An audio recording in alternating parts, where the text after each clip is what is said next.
So basically we asked a lot of information of the staff, and basically 3 data sets coming out of it I want to present to you. That is absence presence, that's the middle map. So it's very clear, that's describing its distribution. And then we asked them a question about its abundance. And we had several criteria. For each species, the abundance criteria were different, but basically we translated that back into a high, medium, and low, or no data where they were not confident enough to say what the abundance was going to be. And then the third data set in there is data reliability. We asked them, how confident are you about giving this information?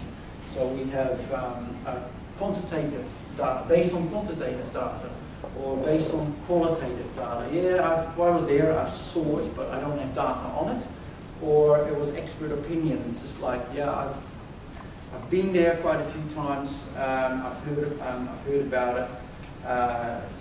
Secondary information, or a best guess from their experience. So they weren't sure, but they are professionals and they could make a best guess. So that's a really important piece of information. So all these are actually linked together. It's really important to know is where people are confident in their estimates of abundance or absence and presence. So we'll be using that for one of our projects. At the same time, because we applied national coverage, we asked our staff to make calls on land they're not working in daily.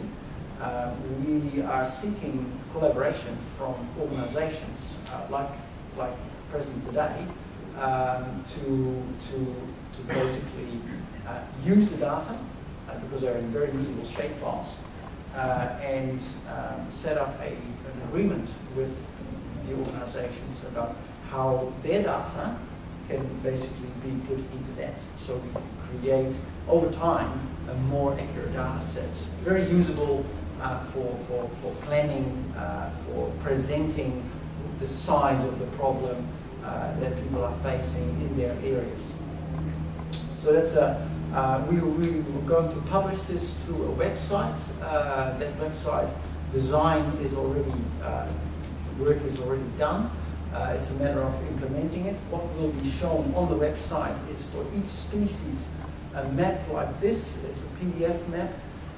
It's a 5 megabyte map. You can zoom in to like regional level quite accurately, so it's quite a usable format. And then the shapefiles themselves will also become available. You probably have to email me and we'll sort out some sort of way of sharing that information. The long term, which is I call it medium term possibly, is that there is a server available where we will post the shapefiles itself, so you will just get an access code to that FTP server and you can download them yourself. They're 50 megabytes each, so there's quite a bit of information in there. So that's about the learning more. We will set up this website, entering a dialogue while we're publishing it, and yeah, hope to collaborate with other organizations to improve this data set over time. I can see that if we do that every 5 years, for some species maybe every 10 years, then in say 50 years time you've got this whole rack of information as to how that species distribution has changed, and that is going to provide us with a lot of information about what impact we have on these threat species. At the same time, very quickly, is that the department has also created about 140 maps of our native species.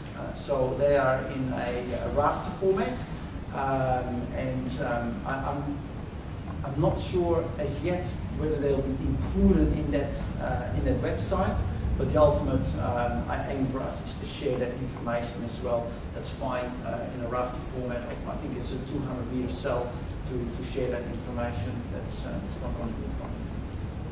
So that's where BDI sits in the whole NIMS project.